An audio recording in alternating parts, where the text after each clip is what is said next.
Social media पर देखने में आ रहा है पिछले कुछ समय से मुस्लिम विरोधी चीज़ें काफ़ी ज़्यादा चल रही है।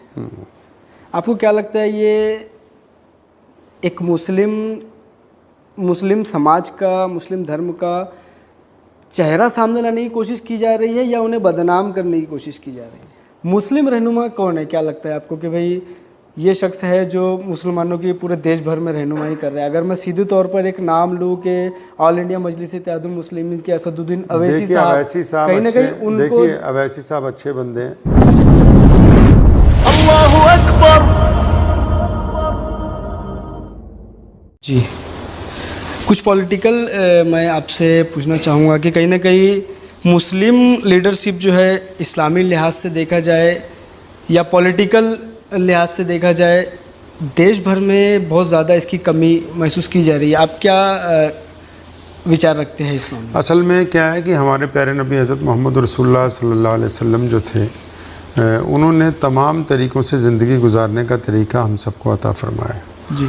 लेकिन हमारे यहाँ क्या हुआ, मुल्क की आज़ादी के बाद कुछ लोगों ने मज़हब को सिर्फ़ इबादत का तरीक़ा साबित करने के लिए पीरी मुरीदी के साथ और अपने अपने हलकों के साथ पूरी कोशिश इस बात की कि मुसलमान सियासत से दूर हो जाए। और मैं समझता हूँ ये बड़ी बदकिस्मती की बात है, जबकि नबी अलैहिस्सलातु वस्सलाम जब मक्कतुल मुकर्रमा से हिजरत करके मदीना शरीफ पहुँचे तो आप अलैहिस्सलातु वस्सलाम ने एक मुआहिदा नामा जो बुखारी शरीफ में मौजूद है मदीना की उस वक्त की हुकूमत के साथ किया कि आपके हमारे क्या हकूक़ होंगे और आपके क्या हकूक़ होंगे। तो मैं समझता हूँ कि बड़ी हद तक मुल्क के जो मुसलमान सियासतदान हैं या बड़े मौलवी हजरात हैं ये मेरा ख्याल ज़ाहिरी तौर पर चाहते ही नहीं कि मुसलमान सियासत में आए, क्योंकि एक बहुत शेर है अल्लामा आमिर उस्मानी रहमतुल्लाह अलैह का, वो फरमाते हैं कि चमन के वो खुद परस्त माली जिन्हें खिज़ां रास आ गई हो, वो क्यों कर ये दुआ करेंगे चमन में फसले बहार आए, मताए गुलशन कुछ ऐसी बाँटी मेरे वफ़ादार दोस्तों ने, न उनके दामन में फूल पहुँचे न मेरे दामन में खार आए। यानी जो बागीचा होता है ना वो जब उजड़ जाता है तो उसमें एक माली होता है जो सिर्फ़ उसकी जायदाद की हिफाजत के लिए हम रख देते हैं जी। तो लेकिन उस माली को इतने फल मिल जाते हैं हर साल उस बागीचे में से कि वो ये चाहता ही नहीं कि कभी ये दोबारा से हरा भरा हो और भी लोग इसमें आएँ। वो चाहता है कि ये उजड़ा ही रहे ताकि मेरा अपना ही काम चलता रहे, इससे मालिकान को फ़ायदा ना हो, लोगों को फ़ायदा ना हो। तो उसी की अक्कासी अल्लामा आमिर उस्मानी ने की है कि चमन के वो खुद परस्त माली जिन्हें खिज़ां रास आ गई हो, यानी जिन्हें वो मौसम रास आ गया हो जिसमें लोगों के लिए दुख और परेशानियाँ हो लेकिन उसके अपने के लिए राहत हो, वो क्यों कर ये दुआ करेंगे चमन में फसले बहार आए। जी। तो ये जो उजड़ापन है, जो जिस तरह से आपने बताया चमन में बहार अब तक जो है नहीं आ रही है, या सीधे तौर पर अगर मैं बोलूँ कि जो सियासी पिछड़ापन है मुसलमानों का, इसको किस तरह से रिकवर किया जाए? और इसको रिकवर ऐसे करना होगा जो दीनदार कुव्वतें हैं जी, जो दीन का लोग जो काम करते हैं, जब तक वो ये नहीं समझेंगे कि भी सियासत भी दीन का एक हिस्सा है उस वक्त आप इससे अपनी जान नहीं छुड़ा सकते। इसलिए आपको ये समझना होगा कि बाकी कामों के साथ साथ में सियासत के मैदान में अच्छे लोगों का आना, सियासत कोई बुरी चीज़ नहीं है जी जी, लेकिन आपको इसलिए अच्छी नहीं लग रही कि शायद उसमें अब अच्छे लोग हैं नहीं आगे फ्रंट लाइन में, तो आपको अपने में से अच्छे लोगों को आगे लाना होगा जो आगे आके देश की भी सेवा करें और आपकी कौम की भी। सोशल मीडिया पर देखने में आ रहा है पिछले कुछ समय से मुस्लिम विरोधी चीज़ें काफ़ी ज़्यादा चल रही है। आपको क्या लगता है ये एक मुस्लिम समाज का, मुस्लिम धर्म का चेहरा सामने लाने की कोशिश की जा रही है या उन्हें बदनाम करने की कोशिश की जा रही है? देखिए ऐसा है कि हम जिस दीन से ताल्लुक़ रखते हैं तो हमारे दीन ने कभी किसी की बुराई नहीं की, हमेशा अपनी अच्छाइयों का जिक्र किया है। अब आपको ऐसे बहुत सारे मुसलमान मिल जाएंगे दीनदार जी, जो आपको कहेंगे कि ये क्या कर रहे हो जी, ये तो जायज़ नहीं है, तो मोबाइल ना चलाओ, यूट्यूब ना चलाओ, ये ना चलाओ। तो ये कह देना कि सोशल मीडिया पे इस्लाम के ख़िलाफ़ कुछ वीडियोस आ रही हैं, बातें हो रही हैं जी, आप ये क्यों नहीं कहते कि आपके पास सोशल मीडिया पे काम करने वाले लोग कम हैं अभी भी? अच्छा, आप उस पर इस्लाम को सही तरह प्रोजेक्ट नहीं कर पा रहे, आप उस पर जो इस्लाम के ख़िलाफ़ एतराज़ात आ रहे हैं उनका जवाब नहीं दे पा रहे। क्यों? क्योंकि आपने तो अभी तक इस बात को एक्सेप्ट ही नहीं किया कि ये भी एक दायरा है जिससे दुनिया देख रही है, और आपकी इस गलती का नतीजा आने वाली नस्लों को भुगतना होगा। जब उनके सामने सारा कुछ डाटा की जंग है कि इंटरनेट के ऊपर क्या किसके पास पड़ा है, अब गंदगी भरती जाएगी और अच्छाई वाले बोले कि हम तो इसलिए चुपेंगे, हमें ये अच्छा ही नहीं लगता। अरे भाई, अगर आप इसमें अच्छी चीज़ें नहीं लाओगे, हर एक आलिम दीन को चाहिए, तमाम दीनी तबकों को चाहिए कि जितनी इल्म आपके पास मौजूद है, जो अच्छी बातें आपके पास मौजूद है, आप उसको ऑन एयर लेके आइए, ताकि जब कोई बंदा इंटरनेट ऑन करे, अगर कोई बुराई की चीज़ आ रही तो उसका अल्टरनेट भी तो सामने हो ना, कि दूसरी ऑप्शन क्या है, अच्छाई की ऑप्शन भी तो सामने मौजूद होनी चाहिए ना। तो इसलिए सोशल मीडिया बुरे लोगों के बोलने की वजह से ख़राब नहीं है, चुप लोगों के खामोश रहने की वजह से आपको ख़राब महसूस हो रहा है।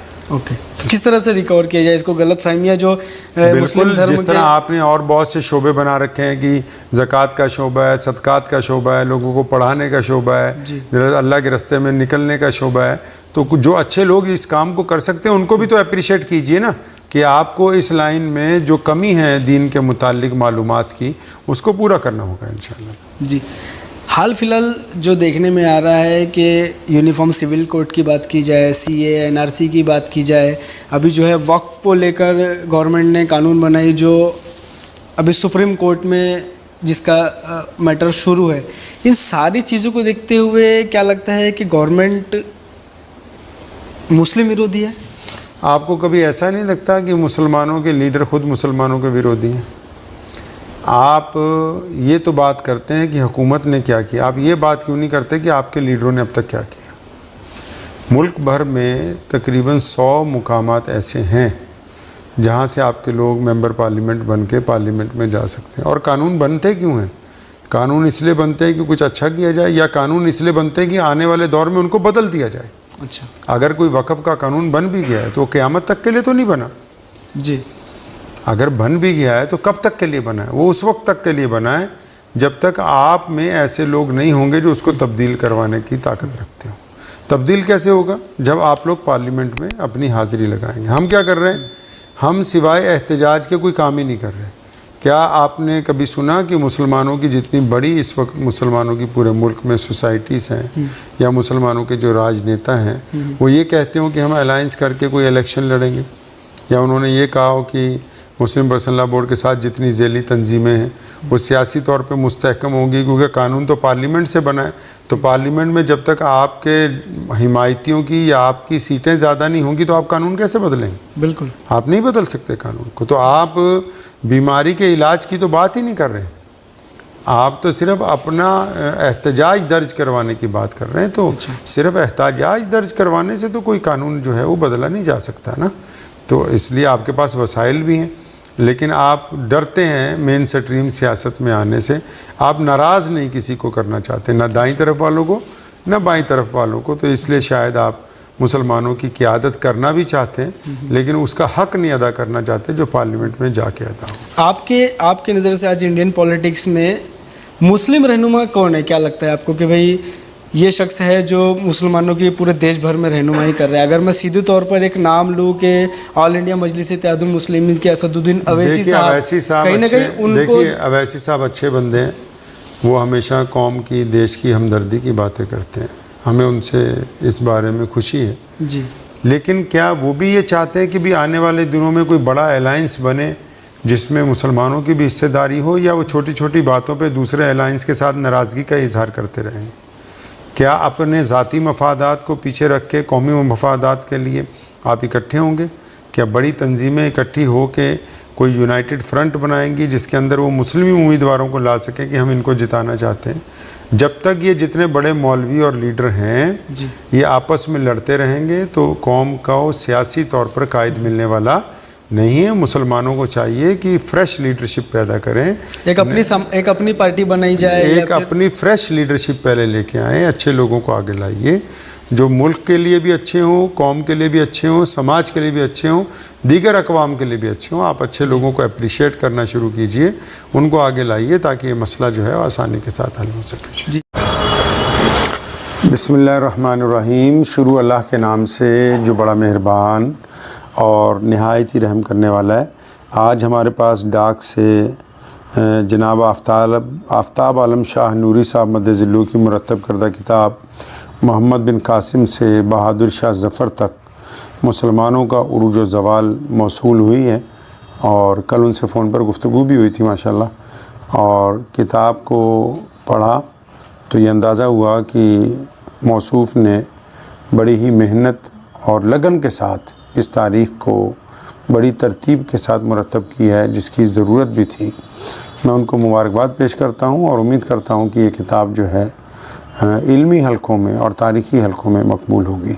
इसके साथ साथ मैं गुजारिश ये करना चाहता हूँ तमाम तारीख़ दानों को, ख़्वाह उनका ताल्लुक़ किसी भी मज़हब से हो, कि अक्सर जब हम लोग तारीख़ की किताबें लिखते हैं तो जो कौमी हीरोज़ होते हैं हमारे, जिनको राष्ट्रीय नायक कहते हैं, उनका ज़िक्र तो आ जाता है, बड़े बादशाहों का ज़िक्र आ जाता है, लेकिन वो जिन्होंने सेकंड लाइन में रह के मुल्क और कौम के लिए बेइंतहा कुर्बानियाँ दी हैं, अक्सर वो लोग जो हैं तारीख़ में गर्द आलूदा हो जाते हैं।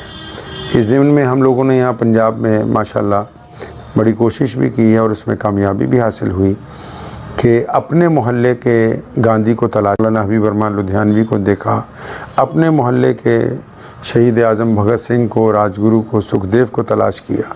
क्योंकि ये ठीक है कि जो राष्ट्रीय नायक हैं उनकी कुर्बानियों को हम सलाम पेश करते हैं, लेकिन उनके अलावा पूरे देश में हर एक गली मोहल्ले में, हर एक गांव में, हर एक सूबे में ऐसे लोग मौजूद थे जिन्होंने अंग्रेज़ के ख़िलाफ़ लगातार 150 साल तक मुल्क की आज़ादी के लिए और कौम के लिए, समाज के लिए बेमिसाल कुर्बानियाँ पेश की हैं। तो मैं तमाम इतिहास लिखने वालों को ये ज़रूर कहना चाहता हूँ कि एक बार उनके ऊपर भी कलम उठाएं कि जिनको लोग भूल चुके हैं और जिनकी कुर्बानियाँ हमारी बुनियाद का दर्जा रखती हैं, जिन्होंने बुनियाद के पत्थर इस मुल्क के अंदर लगाए हैं, तो उनका नाम, उनका ज़िक्र, उनकी कुर्बानियाँ भी सामने आनी चाहिए।